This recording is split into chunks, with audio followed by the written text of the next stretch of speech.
కీర్తనలు 59వ అధ్యాయం మొదటి 2 వచనాలు చదువుదాం.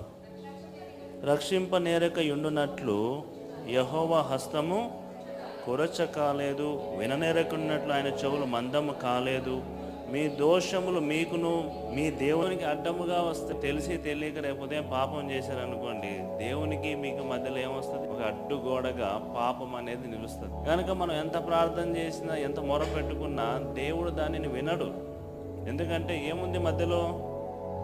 పాపం అని అడ్డుగోడ ఉంది. మీరేమనుకుంటారు? నేను చర్చికి వస్తూనే ఉన్నాను కదా, బైబిల్ చదువుతూనే ఉన్నాను కదా, మరి క్రమంగా ప్రతి కూడికి వస్తున్నాను కదా మీరు అనుకుంటారు. చూడండి, చర్చికి రెగ్యులర్గా రావడం వేరు, బైబిల్లో రెగ్యులర్గా చదవడం వేరు, మందిరంలో పనులు చేయడం వేరు, ఆయన వాక్యానికి లోబడడం వేరు.